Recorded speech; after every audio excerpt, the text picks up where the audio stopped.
And sticking with baseball, I wanted to do this for a while here. We're finally doing it this week. I wanted to look at some of the top high school prospects that fathers also played baseball. Yep. I got to start with my guy, Nick Gordon from Olympia. You know me. I know that's the whole reason that we wanted to do this. I bleed blue. He's the younger brother of D. Gordon, also the son of Tom Gordon. This guy is an absolute stud. He helped lead the Titans to a 24-3 record this year, an 8A District 3 championship, and they finished the year in the top 10 in the National Freeman Computer Rankings. He finished this year with a near 500 batting average, 5 homers, 10 doubles, 27 RBIs, 28 runs, and was a perfect 13 for 13. You get a look right there. This kid has some pop in the bat. Well, I mean, speaking of bloodlines, Asklin just mentioned this guy has that right now, and he's the son of former Avon Park school star Tom Gordon, who played 21 years professionally and was a 3-time All-Star.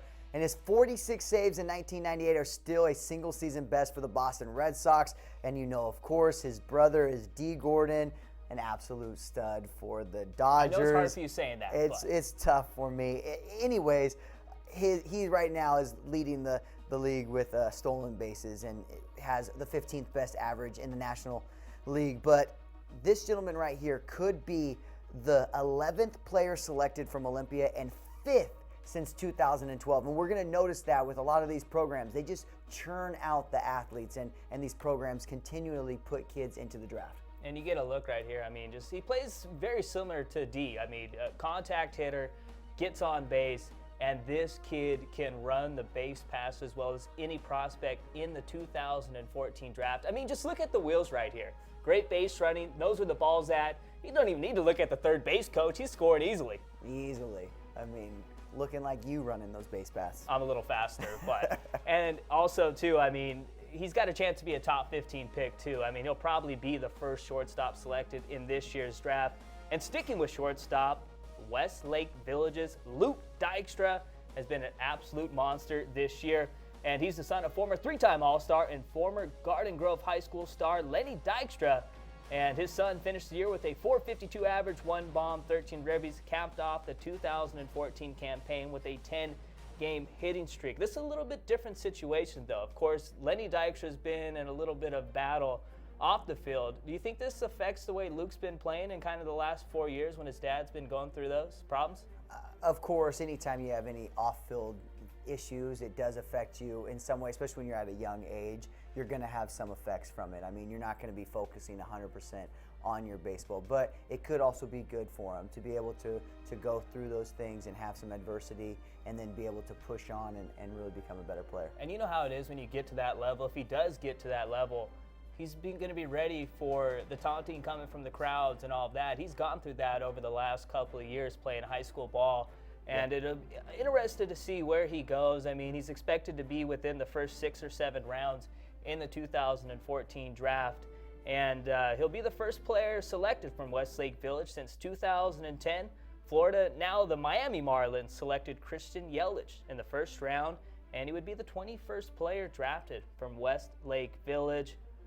And I know you wanted to get the Biggie Jam going right here. Yeah, let's do this right now. And I'm going back to Florida from California here with Westlake to Florida. Needs to do a little mixtape right there. Exactly. We got Coral Spring Christian's Benito Santiago is making his old man proud, the son of the 20-year Major League Baseball veteran, 5-time All-Star and 3-time Gold Glover. Benito Santiago should be proud of the way his son has matured into one of the best catching prospects among the 2014 class. Santiago has already signed to play for Tennessee, but he is expected to be selected within the first 8 rounds of the draft. So Santiago, like others that are expected to go into the draft, will have that tough decision to make in a few weeks on if he should go or if he should be a volunteer.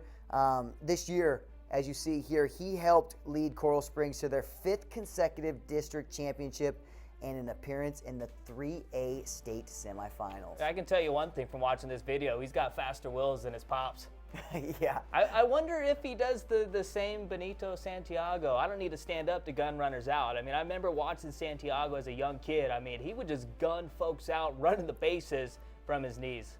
That's an arm, and I'm sure that his dad he's probably passed on that trait to his son, and at least, you know, been there to teach him kind of how to be not only a good baseball player, but probably a good professional in general. Yeah, looking forward to watching his career go on, even if he goes to college or decides to play. We got one more for you. We got a special here for you here on MaxPreps.com. We've been doing a lot of father-son duos. Let's give a little uncle-nephew love here on the show.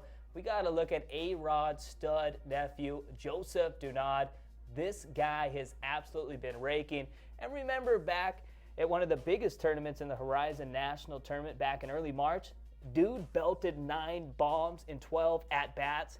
And he's like, you know, I'm going to hit 8 straight homers in 8 consecutive at-bats. That's unreal. It's unreal. And to look at that right now, he's ranked as the 160th best prospect by Perfect Game USA.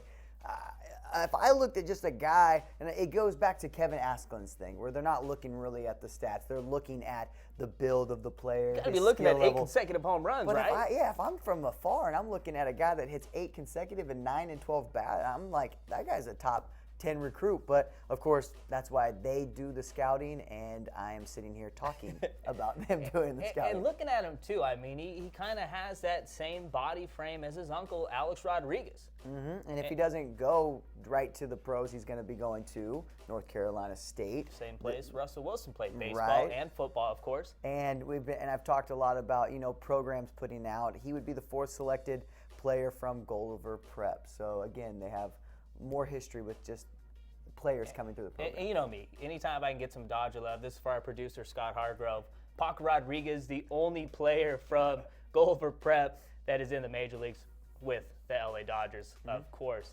And before we switch and talk about the kid that threw 194 pitches, Dylan Fosnot, of course, I wanted to talk about real quick, how hard is it as a guy going through high school baseball and on to the next level, trying to follow the same footsteps as his old man? I mean, what kind of pressure does that put on the young kid? I mean, they always say, you know, if you have the last name and they expect so much more of you, and of course it's going to put an added pressure, but at the same time, I think it's a benefit. I mean, now you're getting looked at just because you have that name, and that other kids wouldn't. And so you kind of get a step above the rest by having that last name. And yeah, you have to live up to a certain thing, but I'm sure by having that person as your father, you're going to have some genetic traits that are going to make you a good ball player. You're going to have good coaching. You're going to be around the sport your whole entire life. So you're going to have an advantage against everyone else. And then plus people looking at you at an early age because of the name. So yeah, of course, yeah, some people don't handle the pressure as well, and they don't. But if you are able to, I think you're golden.